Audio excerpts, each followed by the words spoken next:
салом тамошобинони гиромӣ, хулосаи хабарҳои муҳими 19 сентябри тоҷикистонро аз пойгоҳи хабарии богдод бароятон пешкаш мекунем. Шурӯъ мекунем аз як нигоҳи кӯтоҳ ба сархати хабари муҳими рӯз. Дар ин барнома рӯи дигари қонуни авф, заминфурӯши рақами 1 ноҳияи Вахш ба озодӣ баромад. Камароби хунин, солгарди 11-уми қатли 25 сарбози тоҷик. пешниҳоди нафақахӯр Достиев номи Искандаркул ба Кули Раҳмон ё Раҳмонкул иваз карда шавад. Пилотҳои афғон 16 чархболу ҳавопайморо ба кишварҳои ҳамсоя гурезонданд. Имронхон баъди баҳс бо Эмомалӣ Раҳмон гуфтугӯро бо толибон шурӯъ кардааст. таҳсили 755 кӯдаки қирғизу тоҷику узбек дар як мактаби рақами 149 дар Екатеринбург. Бизан дутора таронаи нави Шабнами Сурайё дар 18 рӯз 1 миллион тамошобин ҷамъ кардааст. Ва акнун тафсилоти хабарҳо. Қосим Давлатов, раиси собиқи ҷамоати ваҳдати ноҳияи Вахш, ки тоза рӯзи 7 августи соли ҷорӣ ба ҳабс гирифта шуд, субҳи 19 сентябр аз боздоштгоҳи воқеъ дар маҳаллаи Ламанософи шаҳри Бохтар ба озодӣ баромад. наздикони Қосим Давлатов гуфтанд, ки ӯ бар асоси қонуни авф озод шудааст. ҳанӯз як моҳ пеш рӯзи 7 август вақте Қосим Давлатовро ба ҳабс гирифта буданд, барояш ваъда дода буданд, ки ҳадди аксар як моҳ пушти панҷара хоҳад нишаст ва баробари қабули қонуни авф озодаш хоҳанд кард. як манбаи пойгоҳи хабари Бомдод гуфт, барои ин як моҳ Қосим Давлатов як уҷраи ба қавли маъруф люксро дар боздоштгоҳи Ламаносов бо нархи $5000 ба иҷора гирифта будааст. раиси ҷамоати ваҳдати ноҳияи Вахш Қосим Давлатов моҳи марти соли ҷорӣ ҳамроҳи раиси кумитаи замини ноҳия бо номи Ҳоҷи Зафар ва писари Сафар, бародари соҳибкори шинохта Нусратуллоҳ Файзуллоев, раҳбари корхонаи ресанда дар шаҳри Бохтар дастгир шуд. ҷияни Нусрат дар кумитаи замини вилояти Хатлон масъули умури заминҳои ноҳияи Вахш будааст. боздошти ин се нафар дар пайи сафари як комиссияи вижаи додстонии кули Тоҷикистон ба ноҳияи Вахш ва ошкор шудани фурӯши ғайриқонунии даҳҳо гектар қитъаҳои замин сурат гирифт. гуфта мешавад, ки додстонӣ зарари расонидашуда ба давлат аз ҷониби Қосим Давлатов ва шарикони ӯ 3 миллион 750 ҳазор сомонӣ баровард кардааст. вале аҷиб он буд, ки ба фарқ аз Ҳоҷи Зафар ва ҷияни Нусрат, Қосим Давлатов аз моҳи март то август ба шарти берун нарафтан аз маҳаллаи зисташ дар озодӣ қарор дошт. наздиконаш мегуфтанд, ки ӯ барои он ки ҳабс нашавад, ҳамчун ҷуброни зарари расонидашуда гӯё 2 миллион 480 ҳазор сомонӣ супуридааст. лозим ба ёдоварист, ки дар поёни соли 2019 низ Қосим Давлатов, ки он вақт заминсози ҷамоати ваҳдат буд, ҳамроҳи писараш Давлатов Сироҷ, ки дар кумитаи замини ноҳияи Вахш кор мекард, бо иттиҳоми коррупсия ҳангоми гирифтани пора аз як шаҳрванд дар ивази ҷудо кардани қитъаи замин ба даст афтода буданд. аммо ҳамагӣ 2 рӯз баъди боздошти падару писар аввал Қосим Давлатовро аз боздошт ҷавоб доданд, як рӯз баъди ӯ писараш Сироҷиддин Давлатов низ озод шуд. сокинон бар ин бовар буданд, ки ин парванда зоҳиран обулӯй шудааст ва амали коррупсионии ин ду мансабдорро амали коррупсионӣ боз ҳам бузургтар рӯйпӯш кардааст. дар ҳар сурат падару писар Давлатовҳо на фақат аз ҷавобгарӣ озод шуданд, балки ҳарду ба ҷойҳои кории қаблии худ баргашта оромона ба корашон идома доданд ва баъди чанд моҳ Қосим Давлатов ҳатто ба вазифаи баланди раиси ҷамоат таъин шуд. сокинон ҳамон вақт мегуфтанд, ки ӯ ин вазифаро пули калон дода харидааст. ва аммо боз як ҳабси кӯтоҳ ва ин дафъа авф шудани раиси ҷамоати ваҳдат дар ҳолест, ки тақдири даҳҳо хона дар заминҳои ҷудокардаи ӯ сохта шуда дар ҳаво муаллақ боқӣ мемонад. тибқи қонун ин хонаҳоро бояд чапа кунанд ва заминро ба ҳолати аввалаш баргардонанд, вале бисёриҳо дар ин хонаҳо аллакай зиндагӣ доранд ва метарсанд, ки дар сурати чапа кардани хонаҳояшон онҳо дар кӯча бесарпаноҳ хоҳанд монд. қонуни авф ахир дар Тоҷикистон дар аввали моҳи сентябр ба пешвози 30-солагии истиқлоли ин кишвар қабул шуд ва бояд ҳудуди 15 000 нафарро фаро бигирад. فروش قطعه‌های زمین برای ساختن خانه استقامتی و یا انشاءات تجارتی در تاجیکستان به یکی از رشته‌های از همه فساد زده تبدیل یافته است. دادستان کل تاجیکستان گفت تنها در نیمه اول سال 2021 مقامات حفظ حقوق قریب 9000 گکتار قطعه زمین غیر قانونی تقسیم شده را به حالت اولش برگردانیدند. عبدالمجید دوستیف، معاون سابق رئیس پارلمان و سفیر سابق تاجیکستان در مسکو که در نشریه SSSR چاپ شد، از پرزیدنت امامعلی رحمان برای قدردانی او با مدال جشنی 30 سالگی استقلالیت اظهار سپاس کرده پیشنهاد کرده است که به مناسبت این جشن نام اسکندرکول به کول رحمان یا رحمانکول عوض کرده شود.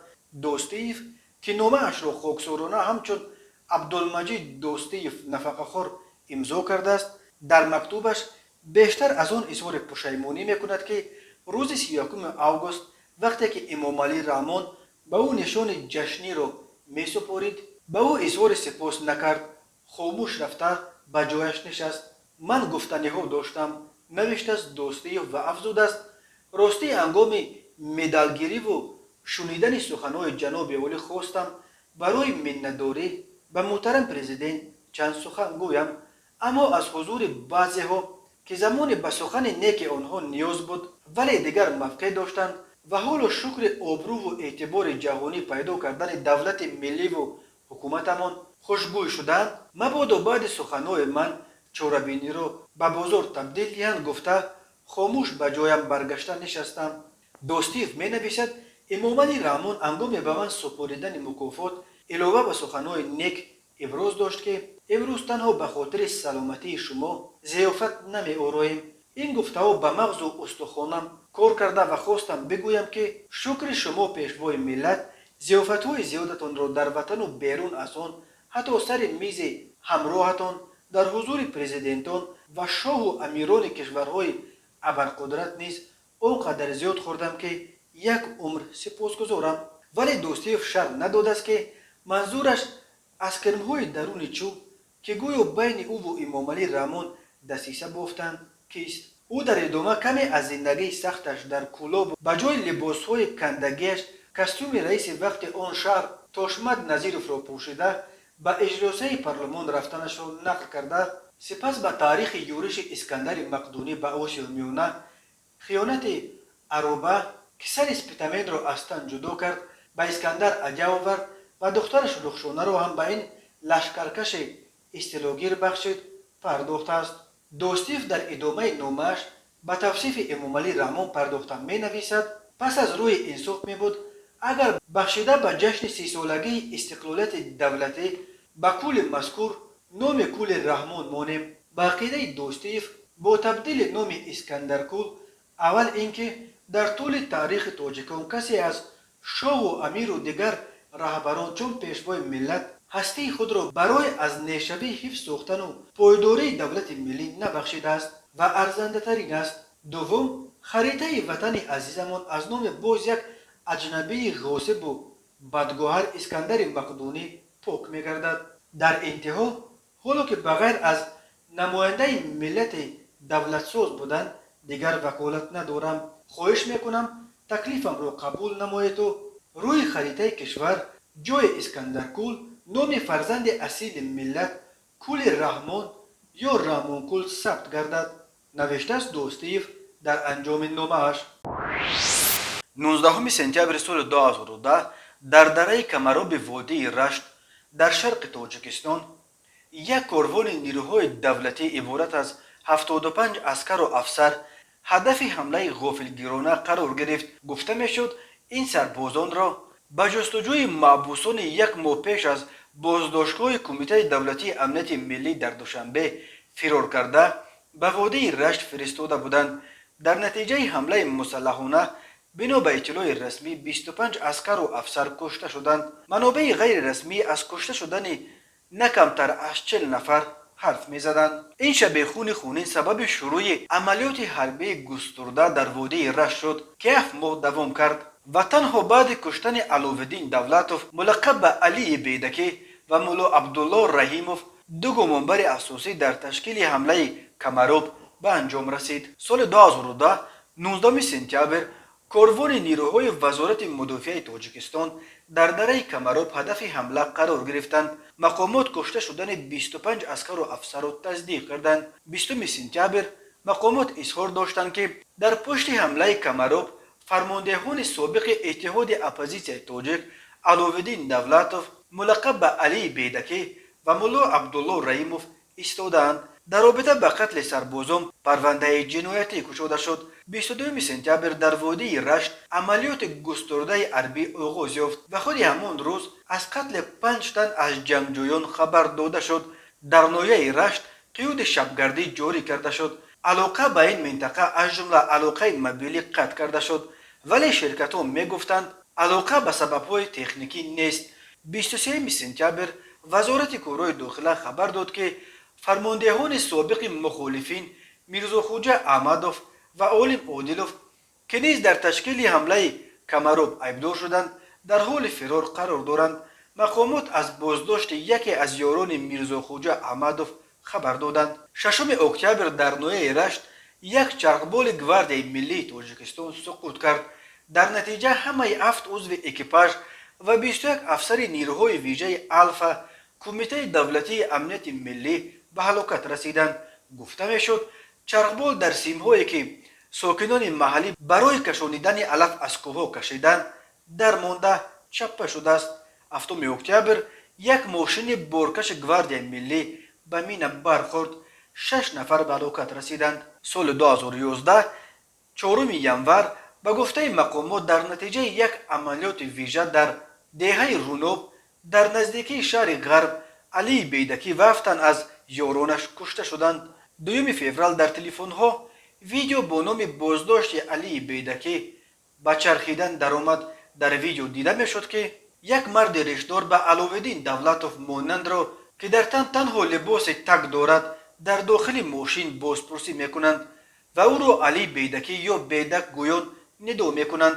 28 فوریه میرزا خوجه احمدوف و 11 تن از یارانش به ریاست کارهای داخلی منطقه رشت آمده تسلیم شدند و سلاحهایشان را سپاریدند. 15 اپریل اعلان شد که در جریان یک عملیات ویژه در مرز بین ناحیه رشت و نورآباد 15 جنگجو از جمله ملا عبدالله کشته شدند. مرده ملا عبدالله را به گفته مقامات از داخل یک غار همراه با پرچم سیاه جماعت انصارالله پیدا کردند. انصارالله یک سازمان در تاجیکستان ممنوع است که حالا یکی از اتفاقچیان حرکت طالبان در افغانستان دانسته می شود. 17 اپریل عملیات محو جنگجویان در وادی رشت رسما به انجام رسید. 11 نوامبر 28 ساکن وادی رشت از جمله مظفر دولتوف پدر سالخورده علی بیدکی و طبیبی که زخم او را طبابت کرده است با جرم مساعدت به گروه های سلاح به دست محکوم به زندان شدند. تماشابینان عزیز، یادآور می شویم خلاصه مهمترین اخبار تاجیکستان را از پایگاه خبری بامداد تماشا دارید. برنامه را ادامه می دهیم. در کوچه صوفیا پیروفسکا 111 در محله نووایا سرتیروفکا در ناحیه ژلزنودروژنی شهر اکاترینبورگ پایتخت غیر رسمی منطقه اورال روسیه مکتب در واقع نودری رقم 149 عمل می کند. در این مکتب 977 خواننده تحصیل می کنند که تنها 199 نفرش روس زبان بوده، بقیه همه فرزندان مهاجران می باشند. معاون مدیر مکتب دانیل ریبانیدیلیا به نشریه ابلاسنایا گازета گفت از 977 خواننده مکتب 418 نفرش زادگان قرقیزستان و 291 نفرش زادگان تاجیکستان می باشند. در اینجا همچنین 46 زاده ازبکستان و 18 زاده آذربایجان تحصیل می کنند. باقی خوانندگان نمایندگان ملت‌های دیگرند. ریبانیدیلیا افزود برای امایش زودتر فرزندان مهاجران در مکتب درس‌های علاوگی زبان روسی و همچنین دوره‌های آموزش فرهنگی تشکیل کرده شدند. بنا به اطلاع ابلاسنایا گازeta چنین شماره زیاد کودکان قرقیز توجه امبودسمن قرقیزستان توقان مامیتوف را به خود جلب کرده است و او اخیراً همراه وکالتدار حقوق انسان ولایت سوردلوفسک تاتیانا میرزلیاکووا از مکتب رقم 149 دیدن کرد. تاتیانا میرزلیاکووا ضمن این بازدید به مامیتوف پیشنهاد کرد که برای آموزگاران این مکتب نادر در قلمرو قرقیزستان یگان انجمن تشکیل کند تا که آنها با محیط روزگار اصلی شاگردان خود از نزدیک آشنا شوند. مامیتوف این پیشنهاد را پذیرفته گفت تمام تلاش را برای تشکیل چنین سفر به خرج خواهد داد. او گفت برای آشنایی خوبتر با طرز زندگی و فرهنگ شاگردانشان به معلمان مکتب رقم 149 بهتر می بود که اگر نه فقط از شهرهای بزرگ بلکه از شهرک و دههای قرقیزستان هم بازدید کنند. این به آنها امکان میدهد که زادگان آنجا را خوبتر بفهمند و با فرهنگ ملی مردم قرقیز باز هم نزدیکتر آشنایی پیدا کنند، گفته است امبوسمن قرقیز. تاتیانا میرزلیاکووا پاسخ داد که این همه در دست جانب میزبان است که چی میفرمایند. آموزگاران مکتب نیز گفتند که به چنین سفرها به قرقیزستان یا تاجیکستان هوسمند هستند چون که این به آنها امکان میدهد که با طرز زندگی و فرهنگ شاگردان خود آشنایی نزدیکتر پیدا کرده جریان تعلیم را خوبتر برآمونند. اکاترینبورگ و منطقه اورال در پی شهر و ولایت مسکو، شهر پتربورگ و ولایت‌های اطراف آن، ولایت و جمهوری‌های حوزه دریای ولگا یکی از سمت‌های عمده کار و زندگی مهاجران کاری از آسیای مرکزی در روسیه به شمار می‌رود.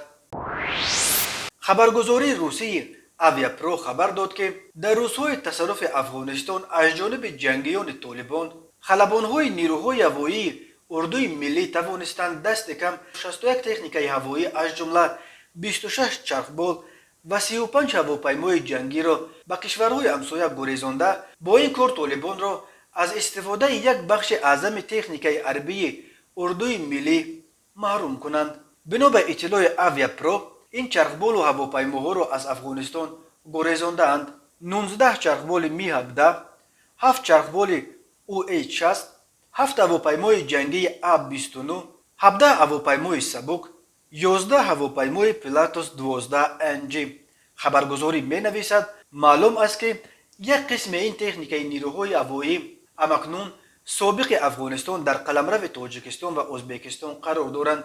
معلومات وجود دارد که به زودی طبق تفاوقات بین کشورها به دست آمده این تکنیک را به پایگاه‌های حربی امریکا انتقال خواهند داد. چند پیش اطلاعی به دست رسید که هواپیماهای جنگی به تاجیکستان و ازبکستان گریزانیده شده نیروهای هوایی افغانستان مفکرهای تروریستان طالبان را بمباران کردند، ولی این اطلاع تا حال تصدیق مستند پیدا نکرده است. هفته گذشته گزارش‌های نشر شد که مفکرهای طالبان را در دره پنشیر بعد تصرف نواحی وادی این دره از سوی جنگیان هواپیماهای ناشناس بمباران کردند. حدس‌های بیان می‌شد که این حمله‌ها را شاید پیلوت‌های افغان توسط هواپیماها به تاجیکستان گریزانیده شدهشان انجام داده باشند، ولی دوشنبه تا امروز فقط در تاجیکستان اضطرارانه نشستن تنها 2 هواپیما از افغانستان فرار کرده را تصدیق کردند.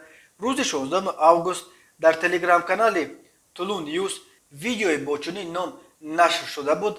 ظاهر اخبر سفیر افغانستان در تاجیکستان با مسافران 18 هواپیما که از کابل رفته بودند دیدار کرد، ولی وزارت کارهای خارجه تاجیکستان خود همان روز ورود تنها 2 هواپیما را با بیش از 100 نظامی افغان تصدیق کرده گفت که این هواپیماها بعد در فرودگاه باختر فراوردن مسافرانشان به افغانستان برگشتند. بنا به معلومات آویاپرو جنگیان طالبان در عموم در پی تصرف افغانستان 108 چرخبال و هواپیما، 23 هواپیمای جنگی، 8 هواپیمای تاکتیکی بسترنشین، نه کمتر از 20 موشک تاکتیکی نو البروس، بیش از 2000 ماشین زیرپوش، 176 توپخانه و 534,000 میل سلاح به دست آورده با چنین تسلیحات بزرگ با یک تهدید جدی به کشورهای همسایه خود بخصوص برای تاجیکستان تبدیل یافتند. چون که طوری از بیانیه‌های اخیر رهبران تروریستا برمی‌آید این جنگیان تنها با غصب افغانستان قناعت کردنی نیستند. یک کارشناس مسائل تسلیحاتی به آویاپرو گفت برای مقایسه تاجیکستان همگی 26 چرخبال دارد، یعنی این 4 مرتبه کمتر از چرخبال‌هایی است که جنگیان طالبان به دست آوردند. با وجود آنکه به دست جنگیان طالبان تنها هواپیماهای سبک افتادند، آنها می‌توانند به کشورهای همسایه ضربه زنند. با در نظر داشت فعالیت‌های تروریستی طالبان تشنج وضع را میتوان در سالهای نزدیک بلکه با احتمال غالب علاقه در ماه‌های نزدیک منتظر شد. جنگیان طالبان در اول ماه آگوست با شروع خروج نیروهای ائتلاف بین المللی 33 ولایت از 34 ولایت افغانستان با شمول پایتخت شهر کابل را اشغال کردند. تنها ولایت پنجشیر به آنها تسلیم نشد. در اینجا تحت رهبری احمد مسعود جبهه مقاومت ملی تشکیل شده است. طبق توافق بین رئیس جمهور تاجیکستان امامعلی رحمان و سروزیر پاکستان عمران خان قرار است به زودی در دوشنبه مذاکرات بین طالبان و جبهه احمد مسعود پیروان تشکیل حکومت فراگیر با اشتراک تاجیک‌ها و نمایندگان دیگر اقلیت‌های قومی افغانستان شروع شود. سروزیر پاکستان عمران خان روز 18 سپتامبر در صحیفه‌اش در توییتر نوشت بعد ملاقات با رهبران دولت‌های همسایه افغانستان در دوشنبه و بخصوص بعد بحث‌های طولانی با پرزیدنت تاجیکستان امامعلی رحمان من علاقه گفتگو را با طالبان در مسئله تأسیس حکومت فراگیر در افغانستان با اشتراک تاجیک‌ها، هزاره‌ها و ازبک‌ها شروع کردم. رئیس جمهور تاجیکستان امامعلی رحمان شام 17 سپتامبر در مذاکرات با سروزیر پاکستان عمران خان توانست عمران خان را به برگزاری مذاکرات بین طالبان و تاجیکان افغانستان در شهر دوشنبه و در حکومت آینده افغانستان جایگاه شایسته پیدا کردن تاجیکان و دیگر قومیت‌های ساکنان این کشور متقاعد کند. این دستاورد در صورت جامعه عمل پوشیدنش البته به نیروهای جبهه مقاومت در دره پنجشیر امیدهای قوی میبخشد. از طرف دیگر تاجیکستان در سطح بین المللی همچون حامی منفعت‌های تاجیکان افغانستان نیز پذیرفته شد. و برنامه را با یک گزارش فرهنگی حسن انجام میبخشیم. ستاره شناخته استرادای تاجیک شبنم سوریا در کانال رسمیش در یوتیوب ترانه خود را با نام بزن دوتا را نشر کرده است. این ترانه با وجود آنکه در فرمت MP3 یعنی تنها صدا ثبت شده است و کلیپ ندارد و تنها با دو عکس شبنم زینت داده شده است، در بین 18 روز علاقه بیش از 1 میلیون نفر تماشا کردند و سرعت بلند شدنش به زینه‌های معروفیت بیانگر آن است که بزن دوتا را با آهنگ شوخ، نوای دوتار و متن سبکش میتوان به یکی از ترانه‌های پرتماشابین شبنم سوریا تبدیل یابد. طوری به نظر میرسد شبنم سوریا در ترانه‌های اخیرش به سبک اول خود برمیگردد. شبنم در اول سالهای 2000 با همین سبک نزدیک به ترانه‌های خلقی وارد صحنه استراده شده بود. 3 ماه پیش او ترانه را با نام رمانتیکی نیز در هوای آهنگ مردمی و در سبک دوره جوانیش که اون وقت او بیشتر ترانه‌های خلقی را میسراید اجرا کرده بود. این ترانه را در کانال شبنم در یوتیوب 1.5 میلیون نفر تماشا کردند. شبنم سوریا از آن آوازخوان‌های تاجیک است که در بین زادگان افغانستان و ایران نیز از محبوبیت زیاد برخوردار می باشد. اکثریت ترانه‌های او خیلی زود و آسان در اینترنت مرز 1 میلیون تماشابین را طی می کنند و چند ترانه‌اش مرز 5 و حتی 10 میلیون تماشابین را هم پشت سر گذاشتند. شبنم سوریا 14 اکتبر سال 1981 در شهر کولا به دنیا آمده است. مادر او سوریا قاسمووا و یک خواهر دیگرش فرزانه خورشید نیز از آوازخوان‌های شناخته تاجیکستانند.